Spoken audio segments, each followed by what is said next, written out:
Yeah, I know. Good afternoon, everyone. Right? I'm pleased to have with me three people working on the front lines of where data science meets politics and government. Some very big funders here. Tyrone is actually funded by all of us, the US government. But Dan, you were funded by Eric Schmidt, and you famously were the chief analytic officer who headed up Obama's campaigns, both of them. You're now trying to, tell us what you're doing. You're trying to bring data analytics to government on a broader level. Yeah, so Civis Analytics, we're a data science advisory and technology company. We work a little bit in campaigns, private sector, but we do a lot of work in the public sector as well. And the primary goal that we're trying to help government organizations achieve is to better understand their constituents and then provide ideal resource optimization based on who those constituents are. And a recent example is we worked with a state treasurer, and that state treasurer wanted to understand what types of people were best enrolling in college savings plans, right? And typically what those programs are defined to do is to help low-income people, often minority people, who have low participation rates in colleges enrolled in the right plans.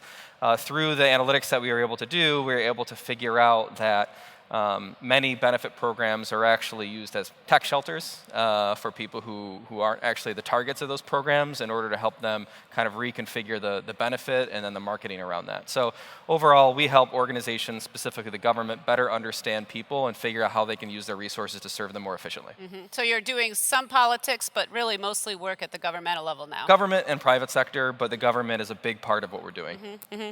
So Tyrone, you head data analytics for the Department of Commerce. No offense, but the government doesn't really have a reputation of being on the cutting edge of data. Can you talk about what you're doing and how you're trying to change that? So how many people here, by show of hands, have heard of the Commerce Data Service? Raise your hand if you have. Oh, horrible. Looks like you have some explaining to do. This is why I'm here. So back in November, the Secretary of the Department of Commerce started this thing called the Commerce Data Service.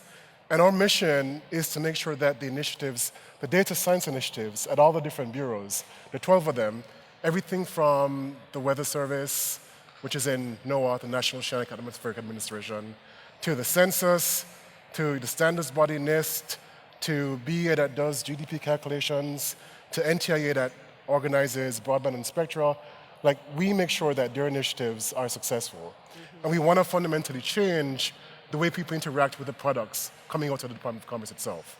So my mission is threefold. It's increase accessibility to commerce data, it's increase the number of public-private data partnerships, and it's move government more towards a data-driven, data science-driven role. Mm-hmm, mm-hmm. And Matt, you have started Brigade, funded by Sean Parker.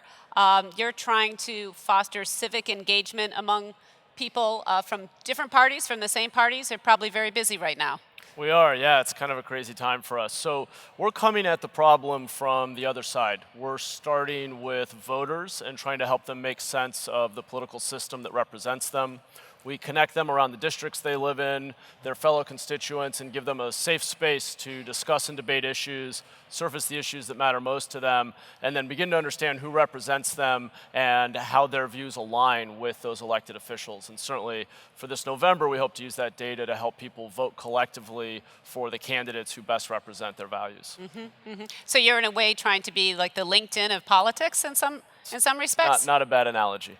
So I'd like to ask you all about the challenge and opportunities that you see with your work, because government, politics, civic engagement, this isn't necessarily seen as the cutting edge of where a lot of tech is. But you all firmly believe that there's a lot of work to be done. Dan, you want to talk about your thoughts here? So, yeah, I guess there's a few big principles. Number one is that we only have one government.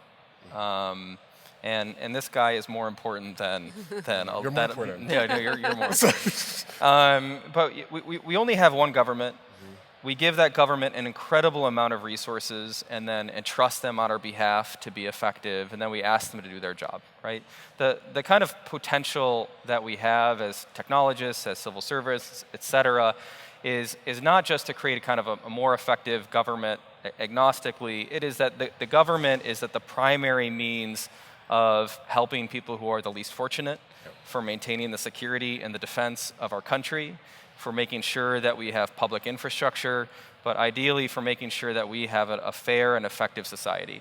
And the government is a little bit behind in terms of its delivery of everything, but we shouldn't overlook, kind of how valuable that they are. So as we think about, you out there, whether you're people who are starting companies or people that are coming into the technology sector for the first time, there are a lot of opportunities to be helpful. One is directly engage. Work for Department of Commerce, United States Digital Service, 18F, incredible new opportunities that this administration and these agencies have opened up.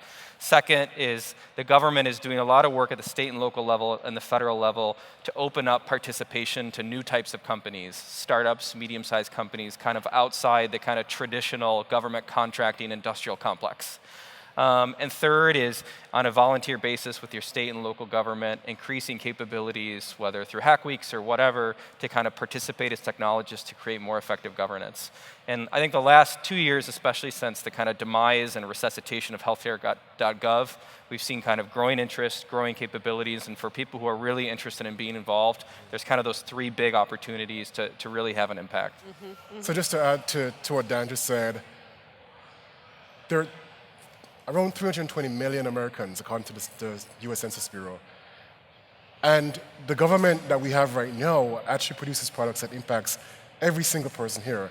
We're not talking about what I call elastic problems, where it's all about growing and shrinking your market size. We're talking about, like Dan mentioned, like hard problems like homelessness and like food and food shortages. Like, how do you actually make sure that every single American, every single person in the world, like knows exactly what's happening with the weather or knows exactly what's happening with broadband and spectrum and actually have access to opportunity? Like, those are fundamental issues that everyone here can actually get involved with. So I'm going to encourage everyone here to do that, please. I think it's also worth noting from a private sector perspective that I think there's been a huge amount of underinvestment in this space and innovation in this space. This really isn't rocket science. If you look at how difficult it is to understand who makes decisions on your behalf on an important issue like education or transportation, where they stand, whether or not they even show up for work, how hard that is versus other things like ordering food from your phone or finding a date or finding a job, we're way behind. And I like to divide the problems in this space and the kind of innovation that needs to happen, and maybe many of you will end up carrying out, into two buckets. There's an information problem, which is what I was just describing. That's sort of the Google problem, if you will. It's too hard to understand the system and your role in it and understand how to plug in. And then there's a social problem, which I think is, I like to call the Facebook problem, which is people no longer believe that their participation matters. They feel isolated. They feel that their voice doesn't matter. And I think that ultimately we need tech companies, we need entrepreneurs to innovate on both of those problems and figure out how to make it easier, but also make it more satisfying and more impactful for people to get involved in their government, a government that is really of, for, and at least should be by the people. So instead of the race to develop the next pizza delivery app, there should be more attention focused in this area. I think so. So I mean, I have nothing against pizza per se. So commerce itself is all about how do we actually enable citizens and businesses and job growth, right? So if we can we are opening up data via multiple different channels. There's one project called the Commerce Data Usability Project, where we're showing if you have one particular data set and you merge it with local data sets, you can actually have tremendous value.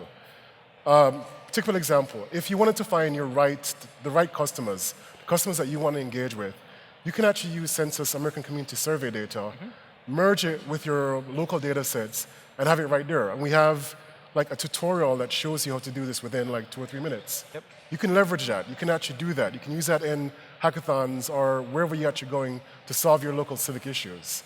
I want people to actually start engaging with us. Yep. So please, engage. I think, economies, good economies are strong because they have sufficient and sustainable public goods on which other people can build their enterprises, right? Increasingly, I think this government is figuring out that having data as a public good is something on which everybody else can stand, right? There are no big businesses anymore that make their decisions about major investments without looking at the census data and the American Community Survey. It seems kind of like, what's this kind of like weird esoteric survey of consumer habits that goes on every week? But literally that kind of survey and then the census that goes along with it sets the tone of commerce for every investment that's made. And increasingly, like you kind of have like the highways and kind of like the rail was kind of like the public good of the 19th and 20th centuries. Increasingly, the public good that these folks are building is the underlying information that we use to help assess what types of investments that we're going to make. And there's a lot of opportunities for technologists to kind of work in government and set the terms of what that public good is going to look like. Tyrone, in terms of real world examples, you were telling me that in Baltimore there was a study that was done about the cost of suspensions of young girls. Can you talk a bit more about that? It sounds fascinating. Okay, so in Baltimore, we had this hackathon for social justice and diversity last year, where we combined census, ACS, American Community Survey data, with suspension rates information from the county of Baltimore itself. And it showed, well, you combine it with that and the jail incarceration rates, and it showed that you had a school-to-prison pipeline for minority girls and underrepresented girls in that particular state. So that led us to launch like a public engagement campaign and a website that focused on how do we actually solve this problem using a data-driven approach. And we did this, like the same example, the same model, like how do you merge federal data sets with local data sets to solve like a civic issue. We do this all the time, over and over again, engaging with everyone from Minneapolis to Austin to you name it, we've actually been there this year. Matt, you're trying to promote civic engagement during a pretty tough election year. Could you talk about the way you've designed Brigade? I know from the Wall Street Journal, our comment sections can be downright scary sometimes. You're trying to design something that where there's more enlightened discussion and not people going at it constantly. Yeah, so we launched our beta app last summer, and we started with opinion expression, discourse, and debate. And we did that because we felt that was the aspect of politics that was most accessible to the average voter. We like to call it the dinner table conversation, where you get home and you talk about what happened that day and you discuss and debate, but it's in a safe setting where you feel like you can actually risk an opinion and offer a viewpoint and ask a question. And so we wanted to recreate that on the beta app, on the iOS and Android app. And I think we've gone a long way toward doing that. We've been very conscious about how we designed the structure of those debates. So we only allow users to agree or disagree to a statement of belief. They can only upvote and leave comments or reasons within their side. And then we use that upvoting mechanism to essentially crowdsource the strongest arguments to agree or disagree with a statement of belief about something that happened in the world. And if you look at what's trending on the platform today, I think I just checked backstage and it was the VP pick, Cruz's VP pick, which I guess was just announced.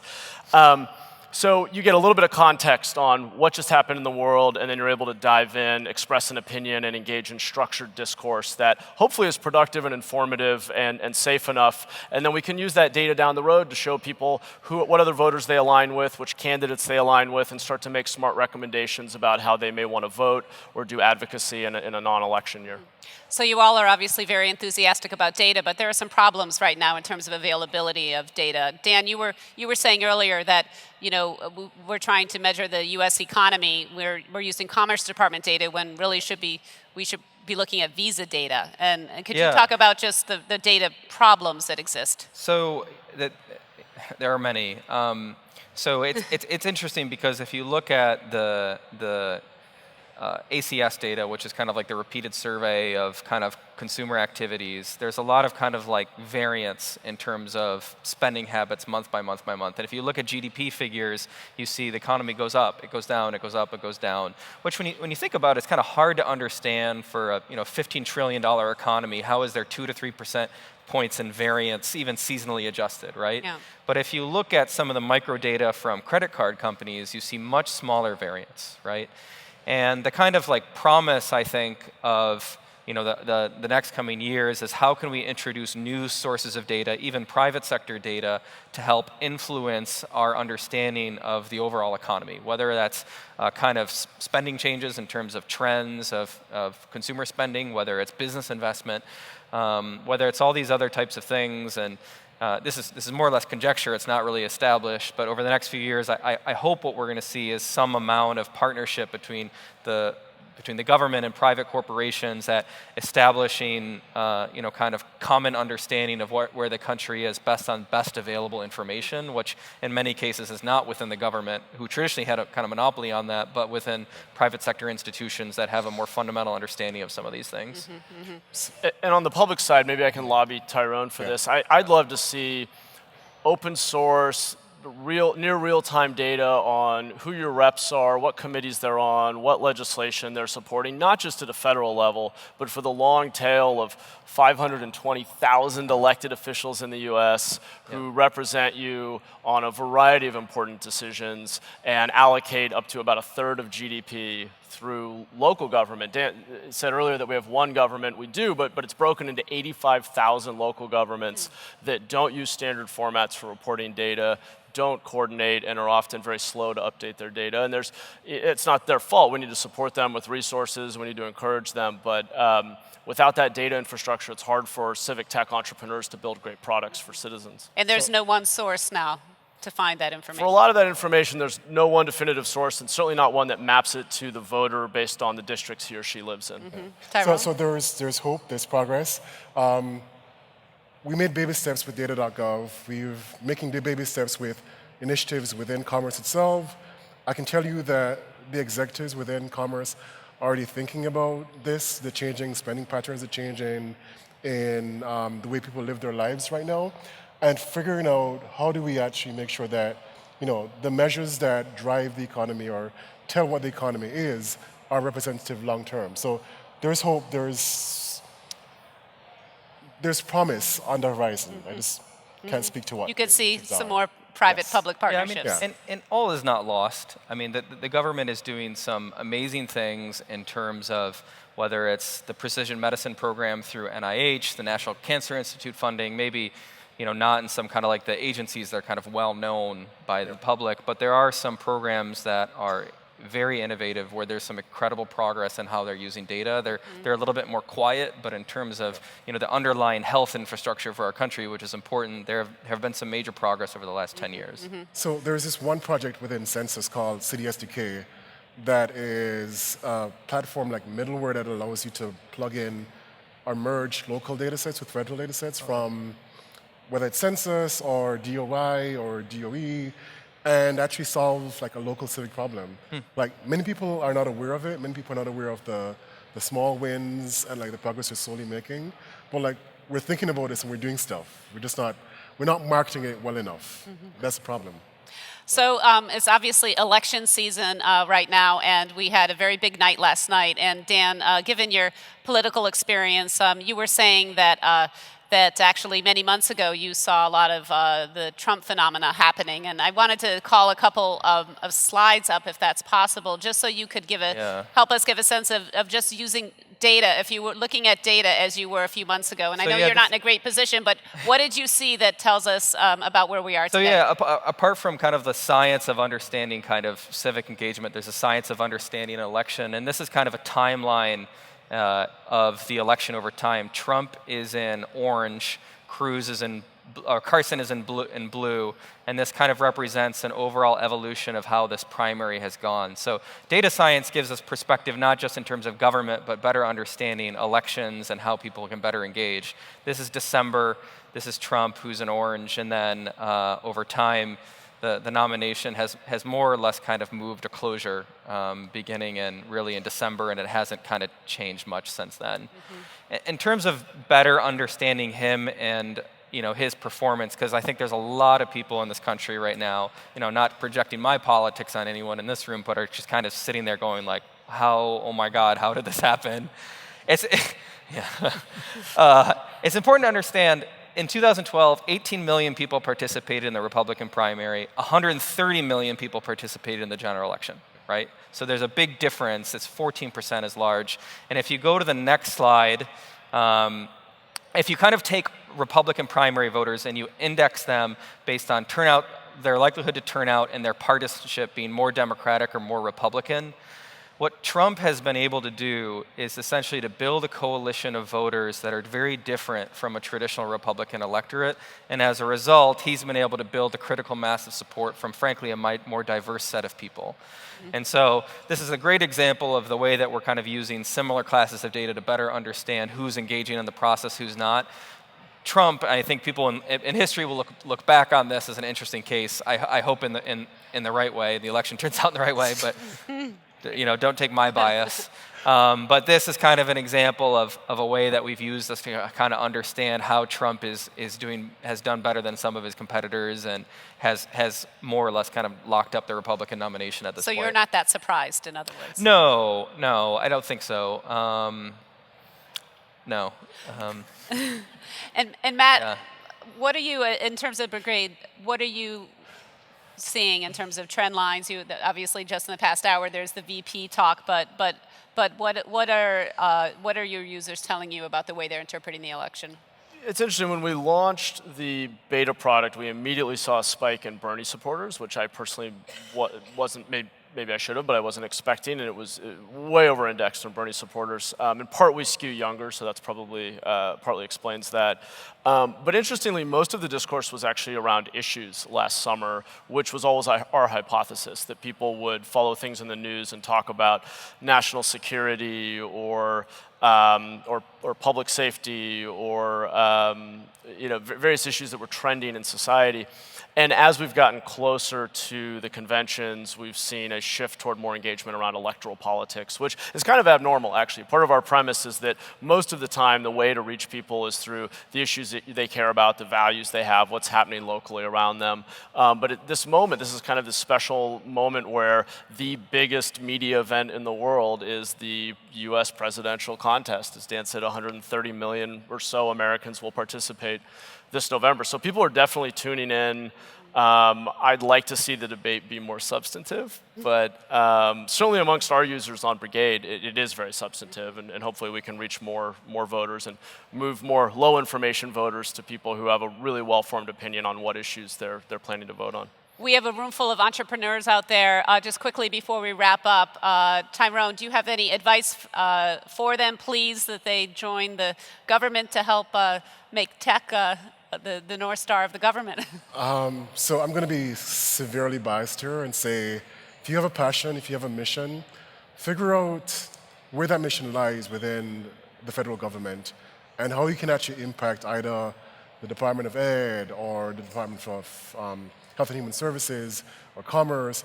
Figure out where you want to actually play and where you can actually have impact. And either come to us and engage us, like sell to us even, or join up. If you're tired of your startup and you want to break for a year, the U.S. Digital Services looking for people, Commerce Data Service, we're looking for people, a bunch of other data services units across the federal government. We'd love to have you. Come join. Dan, Matt, quickly, any words of advice? I would say you can join, or you can work with several lovely technology companies that also work on important civic engagement and government efficiency issues. Yeah, and if you do the latter and join the private sector, I think we need to overcome problems of accessibility, transparency, and accountability so that we can renew people's faith in their government. Great. Well, I'd like you all to join me in thanking our panelists. That was a fascinating discussion.